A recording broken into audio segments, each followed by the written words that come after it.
Halo semuanya, perkenalkan nama saya Artizen Pramudia dan saya dari Teknologi Industri Pertanian angkatan 2023. Pada kesempatan kali ini, saya akan mempresentasikan hasil analisis paper aplikasi statistika yang dilakukan oleh kelompok kami yang beranggotakan yang pertama ada Anggi Grisela Putri, Tenaya Alicia, Syabira Naila, Diva Cahya, dan saya sendiri yaitu Artizeno Kinan Pramudia. Nah, paper yang kami ambil berjudul Quantitative Search Detection of Aflatoxin B1 in Edible Crude Palm Oil Using Quechers Combined with Chemometrics. Pada dasarnya, paper ini bertujuan untuk mengembangkan model tercepat untuk mendeteksi secara kuantitatif aflatoksin B1, di mana aflatoksin B1 bisa dilihat merupakan karsinogen kuat yang artinya beracun ya, di dalam minyak sawit mentah CPO yang edible atau bisa dimakan menggunakan nanopartikel emas baru atau yang disebut di sini dengan AUNPs dan teknik Quechers di mana Quechers bermakna quick, easy, cheap, effective, rugged, and safe. Di mana metode ini menggabungkan antara ekstraksi dan pembersihan dan dikombinasikan dengan chemometry. Nah, kombinasi ini akhirnya dapat meningkatkan kemampuan search dan sensitivitasnya dalam kondisi lapang. Apa sih itu search? Search itu merupakan Surface Enhanced Raman Spectroscopy yang bisa disebut dengan sidik jari spektral molekul. Artinya, kita bisa mensidik jarikan suatu molekul dengan cara membiaskan cahaya kepada molekul-molekul tersebut. Di mana molekul itu akan meninggalkan sidik jari ketika kita lakukan metode search, dan sidik jari itulah yang bisa kita gunakan untuk menganalisis bagaimana bentuk-bentuk molekul tersebut dan apa aja molekul yang terdapat di dalamnya. Nah, di dalam paper ini akhirnya ada 5 model yang diuji. Pertama, ada partial least square. Nah, partial least square ini merupakan metode dasar yang akan diuji, di mana partial least square ini akan dikembangkan dan digabungkan dengan metode-metode lainnya. Seperti contohnya di sini terdapat genetic algorithm atau GAPLS. Lalu juga ada successive projections algorithm, di mana digabung menjadi SPAPLS, lalu ada the bootstrapping shrinkage atau digabung menjadi BOSS-PLS, dan Ant Colony Optimization atau ACO-PLS. Nah, di dalam paper ini kita akan menguji data-data yang digunakan di dalam paper tersebut. Nah, di dalam statistika sendiri, dalam menganalisis data, kita ada 3 fokus utama. Yang pertama adalah jenis data. Jenis data ini mencakup sifat, sumber, dan waktu pengumpulan dari data tersebut. Lalu juga ada alasan pengumpulan data, lalu juga ada penyajian data. Nah, yang pertama terdapat pembuatan AUNP di dalam paper ini, di mana AUNP akhirnya menjadi suatu bahan utama yang digunakan untuk mendeteksi aflatoksin B1 tadi. Nah, pembuatan AUNP ini keefektifannya itu diuji menggunakan korelasi koefisien antara set kalibrasi atau disebut dengan RC, lalu set pengujian atau RP, lalu nilai akar rata-rata kuadrat kesalahan prediksi atau disebut dengan RMSEP, dan akar rata-rata kuadrat dari kesalahan validasi silang atau disebut dengan RMSECV. Nah, keefektifannya diuji menggunakan 3 penyajian data utama. Yang pertama, bisa kita lihat terdapat diagram batang. Nah, diagram batang ini digunakan untuk mengukur hubungan antara RMSECV yang digunakan di sumbu Y, bisa dilihat di situ, dan jumlah komponen PLS. Diagram batang ini digunakan untuk menguji performa model PLS yang dilakukan. Nah, batang merah yang ditunjukkan pada diagram batang tersebut digunakan untuk menunjukkan jumlah PLS yang paling optimal.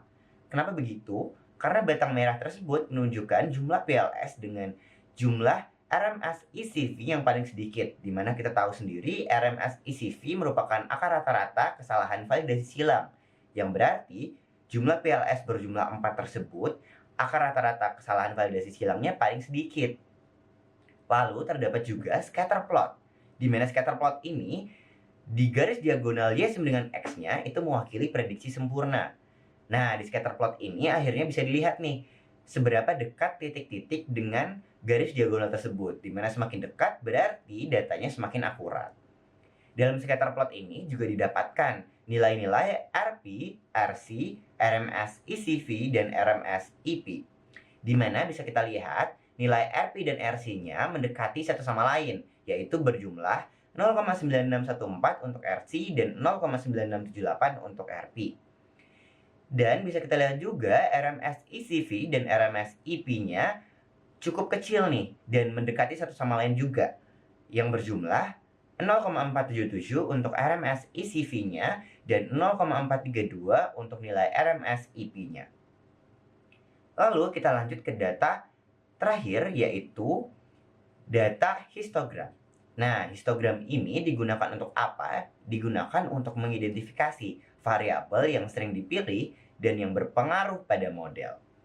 Gimana untuk mengidentifikasinya? Ini diidentifikasi melalui frekuensi pemilihan variabel setelah 100 kali pencobaan.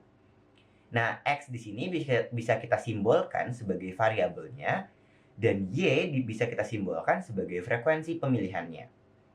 Dan garis merah di situ digunakan sebagai garis ambang batasnya, yang artinya di atas garis merah merupakan data yang sudah aman.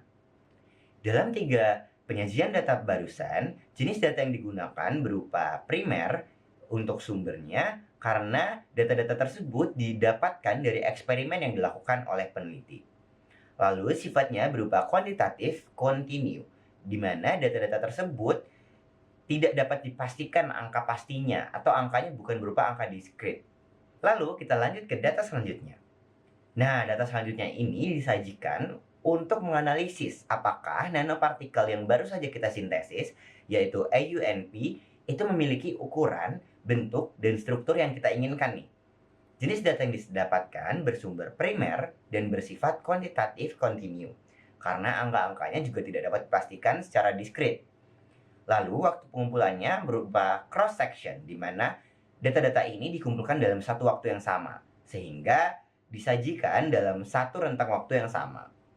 Nah, data-data ini disajikan dalam 3 jenis yang berbeda, di mana data B disajikan dalam bentuk diagram garis, data C disajikan dalam bentuk Raman spektroskopi, dan data D disajikan dalam bentuk spektrum plot. Nah, diagram garis yang didapatkan pada data B itu mengukur nilai UV phase yang diukur dari absorbensi sampel nih, yang dibandingkan dengan panjang gelombangnya.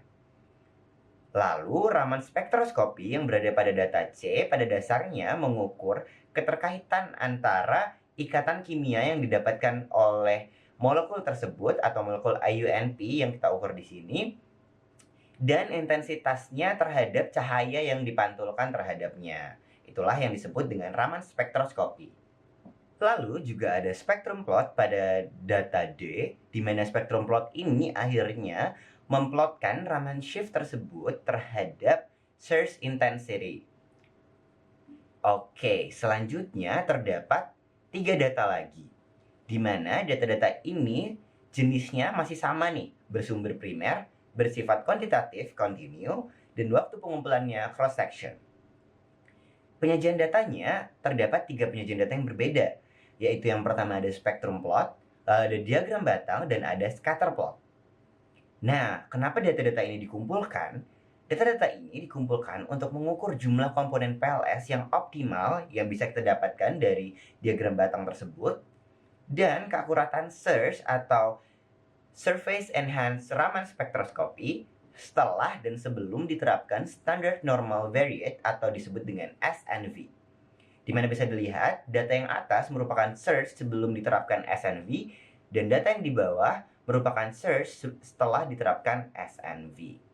Bisa dilihat pada data-data tersebut bahwa setelah diterapkan SNV, data-datanya semakin akurat nih, yang berarti surge-nya semakin akurat juga. Bisa kita lihat nih dari spektrum plotnya sendiri, di mana spektrum plotnya menghasilkan angka RC dan RP yang cukup lebih besar dibanding data yang di atasnya, dan RMS ECV dan RMS EP yang lebih kecil, yang berarti kesalahannya lebih kecil nih.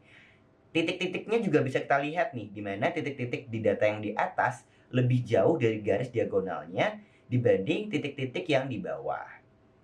Raman spektroskopinya juga tidak lebih menyebar di data yang di bawah dibanding data yang di atas, di mana Raman spektroskopinya sangat menyebar nih, bisa kita lihat.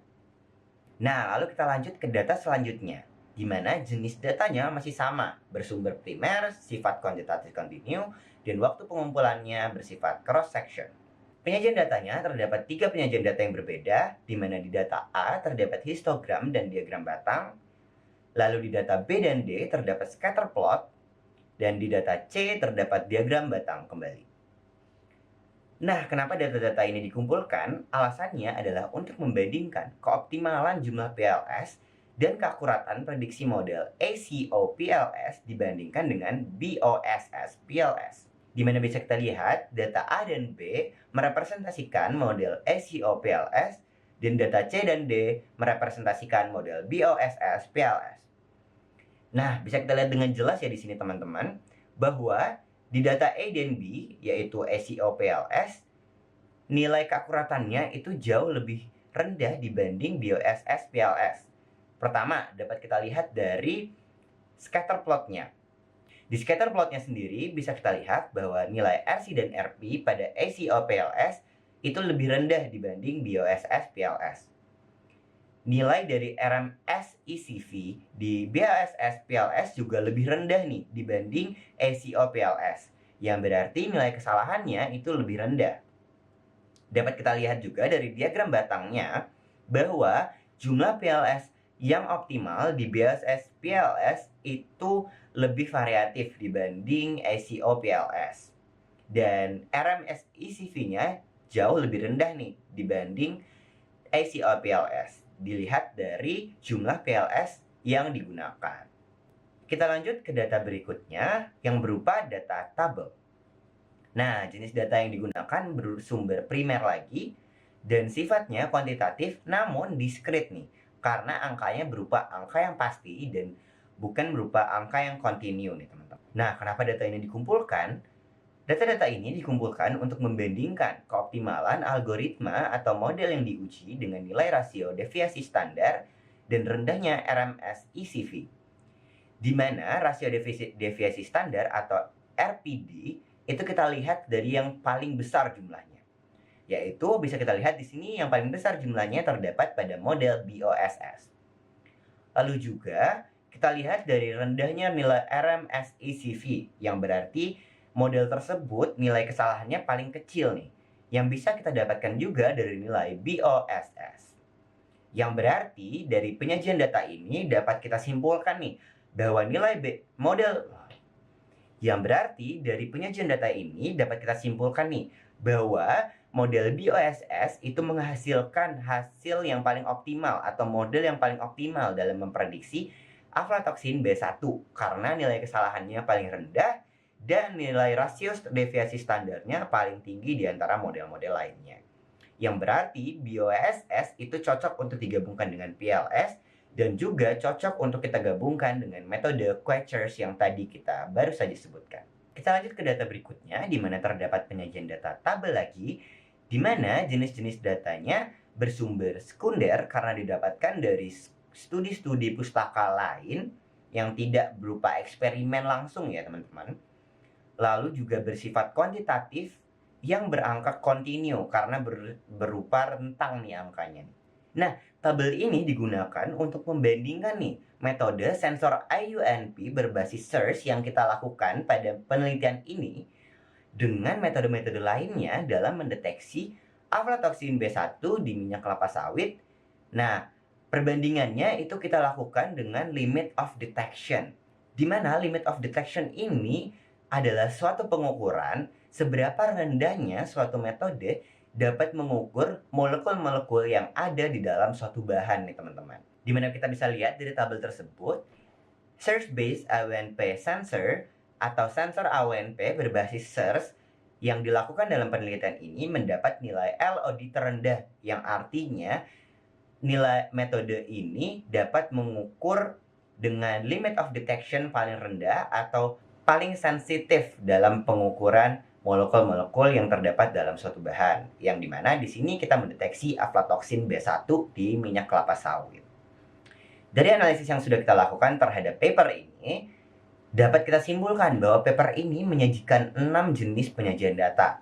Yang pertama ada diagram batang, lalu histogram, diagram garis, scatter plot, Raman spektroskopi, dan ada tabel.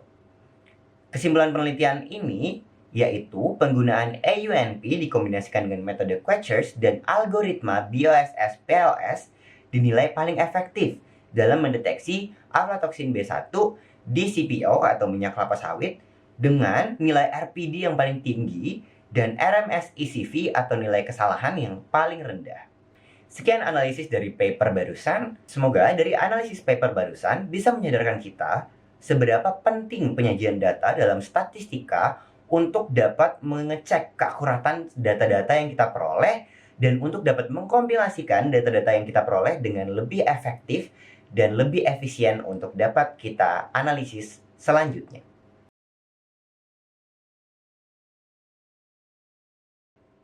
Setelah melakukan analisis paper barusan, sebenarnya apakah kalian bertanya-tanya, kenapa statistika dipelajari? Apalagi pada bidang industri pertanian yang seharusnya hanya mengurus tentang pangan. Tapi pada dasarnya ketika kalian sudah mendalami statistika itu sendiri, ternyata ilmu-ilmu yang digunakan pada statistika sangat membantu khususnya pada bidang teknologi industri pertanian. Kenapa begitu? Mari kita cari tahu. Dalam bidang teknologi industri pertanian, terdapat banyak data-data yang krusial dalam melakukan pengobservasian terhadap produk-produk pertanian. Apalagi kita tahu sendiri bahwa bahan-bahan pertanian itu merupakan bahan-bahan yang rentan untuk mati atau rentan untuk rusak. Maka kita memerlukan data-data dari bahan-bahan tersebut untuk dapat kita analisis agar kita bisa memperpanjang usia hidupnya atau usia ketidakrusakannya. Dalam statistika sendiri, seperti yang sudah kita pelajari pada saat kita SMA, terdapat beberapa tools-tools bantuan untuk kita dapat menganalisis data-data. Seperti terdapat min untuk kita dapat merata-ratakan suatu data yang berjumlah banyak. Di mana min ini sendiri terdapat dua, yaitu aritmatik dan min terbobot. Lalu terdapat juga yang disebut dengan median. Di mana dari median itu sendiri kita bisa melihat nih nilai tengah dari data yang kita sajikan ketika data tersebut memiliki rentang yang cukup besar ataupun rentang yang kecil. Nah, terdapat juga kuartil untuk bisa membagi data tersebut dalam kuartil-kuartil yang lebih kecil daripada median. Lalu terdapat juga modus, di mana modus ini untuk kita bisa menganalisis data mana sih yang paling sering muncul. Di mana modus ini nantinya bisa kita sajikan dalam bentuk histogram misalnya, untuk bisa menyajikan data-data yang sering muncul dalam frekuensi tertentu. Nah, dalam menganalisis suatu data tersebut, kita juga bisa melihat nih jangkauan datanya, di mana jangkauan ini merupakan selisih dari data terbesar dikurangi data terkecil. Dari jangkauan itu, akhirnya kita bisa juga menentukan standar deviansi dan variansi, di mana variansi itu sendiri berupa penyebaran datanya dari rata-ratanya. Jadi seberapa besar nih penyebaran data dari rata-rata yang kita dapatkan. Nah, dari variansi dan standar deviasi tadi dapat kita analisislah kemiringan dari data tersebut. Apakah kemiringannya simetris, apakah dia bersifat positif ataupun negatif. Hal yang paling menarik dari statistika pada bidang teknologi industri pertanian berupa peluang.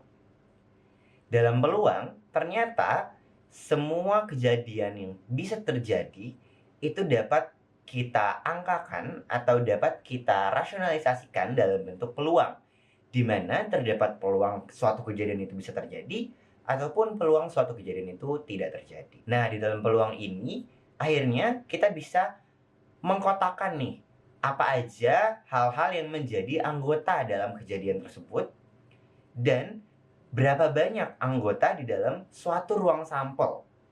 Semisal, kita contohkan dalam pelemparan sebuah dadu.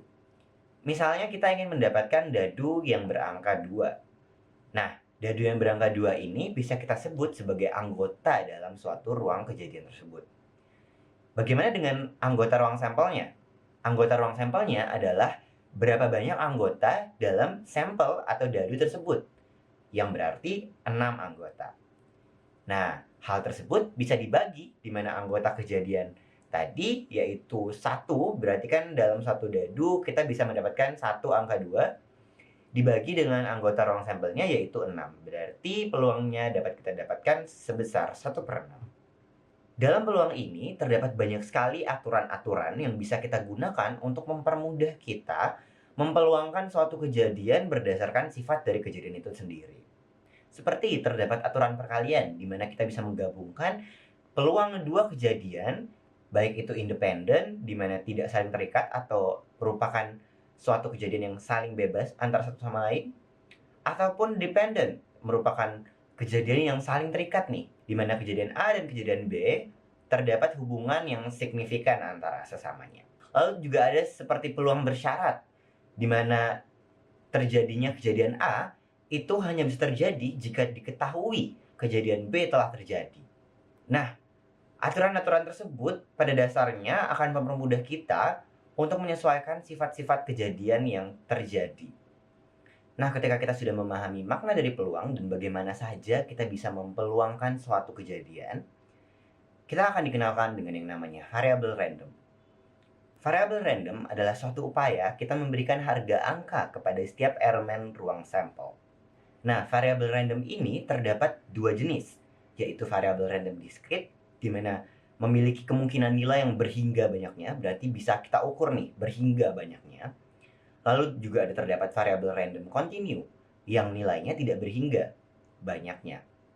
Variabel random discrete sendiri dapat kita gunakan untuk angka-angka discrete, atau ruang sampelnya bersifat discrete, di mana artinya angka-angka dari peluangnya dapat kita ukur, atau bisa kita bilang sebagai bilangan yang bulat. Nah, variabel random discrete ini juga memiliki banyak jenis tergantung dari jenis sifat kejadian yang kita ukur. Seperti terdapat percobaan Bernoulli, di mana hanya terdapat dua hasil, antara berhasil atau sukses, atau tidak sukses atau gagal. Yang berarti peluang berhasil didefinisikan sebagai P dan peluang gagal didefinisikan sebagai Q, di mana Q merupakan 1 dikurangi P atau peluang berhasilnya. Nah, dari Bernoulli ini melahirkan banyak jenis-jenis distribusi variabel random discrete, seperti distribusi variabel random binomial, di mana binomial berarti kita hanya melakukan satu percobaan Bernoulli. Lalu juga terdapat variabel random geometri, di mana percobaan Bernoulli tadi akan diulangi berkali-kali hingga kita mendapatkan suatu peluang yang sukses. Dalam jenis variabel random geometri ini menurut saya sangat menarik, karena variabel random geometri ini ketika kita aplikasikan dalam industri pertanian, kita dapat menganalisis nih, berapa banyak kita harus melakukan percobaan dalam menanam suatu tanaman yang sekiranya masih tidak bisa kita ukur nih, apakah dia bakal tumbuh atau tidak. Sampai kita bisa mendapatkan suatu penanaman yang sukses. Dan dari percobaan tersebut, akhirnya kita bisa menganalisis lah bagaimana dan pada percobaan keberapa, akhirnya kita bisa mendapatkan tanaman yang tumbuh dengan sukses atau tumbuh dengan subur. Lalu terdapat juga hipergeometri, di mana populasi N sebanyak K sukses itu tanpa pengembalian, dan Poisson, yang dimana banyaknya suatu kejadian itu akan diukur dengan waktu. Lalu terdapat juga distribusi variabel random continue. Terdapat distribusi uniform dan distribusi normal. Nah, di dalam distribusi normal ini yang menarik, teman-teman. Kenapa begitu? Karena distribusi normal pada dasarnya kejadian-kejadian yang di alam itu seringkali berdistribusi normal. Kenapa? Distribusi normal itu akan membagi suatu kurva yang berbentuk seperti lonceng, di mana kurva ini akan membagi secara simetris sisi kanan dan sisi kiri bernilai setengah dan setengah. Dan sisi setengahnya yang berupa puncak dari lonceng tersebut itu berupa rata-rata, median, dan modus sekaligus. Artinya dengan distribusi normal ini, kita akan bisa mendapatkan objektivitas dalam penilaian. Karena kita berpusat pada nilai rata-rata populasi atau rata-rata suatu data, yang akhirnya kita bisa membagi data tersebut secara simetris dengan berpusat terhadap rata-rata tersebut. Nah, distribusi normal ini pada dasarnya bisa digunakan pada banyak hal, teman-teman. Seperti kita mendistribusikan rata-rata lamanya waktu suatu jagung itu bisa rusak misalnya. Nah, karena kita sudah mendapatkan rata-ratanya, kita bisa mendistribusikan secara adil antara waktu yang lama dan waktu yang singkat. Setengah-setengah, teman-teman. Dalam distribusi normal ini, kita juga bisa melakukan standarisasi dari nilai yang kita dapatkan. Disebut dengan distribusi normal standar. Dalam distribusi normal standar, kita menggunakan nilai Z. Dan distribusi normal standar ini hanya bisa kita terapkan ketika min dari distribusi normal bernilai 0 dan deviasi standarnya bernilai 1. Dalam standarisasi ini, kita bisa melihat dari tadinya misalkan terdapat rata-rata 2 buah data. Semisal rata-rata tinggi jagung dan rata-rata tinggi dari gandum. Secara rata-rata tinggi jagung akan lebih tinggi dibanding tinggi gandum. Tapi ketika kita standarisasi dan kita lihat dari faktor sampel-sampelnya, bisa didapatkan bahwa tinggi gandum bisa saja lebih tinggi dibanding tinggi dari jagung. Karena kita sudah melakukan standarisasi di sana, di mana standar tinggi gandum dari sampel-sampel yang telah kita dapatkan ternyata lebih tinggi dari standar tinggi jagung yang telah kita dapatkan. Jadi banyaknya tools-tools yang terdapat pada statistika untuk kita bisa menganalisis suatu data, tentunya dapat dilihat seberapa penting statistika untuk dapat menganalisis data-data yang terdapat di teknologi industri pertanian. Hal ini tidak berlaku hanya untuk bahan-bahan pertanian yang sedang kita analisis.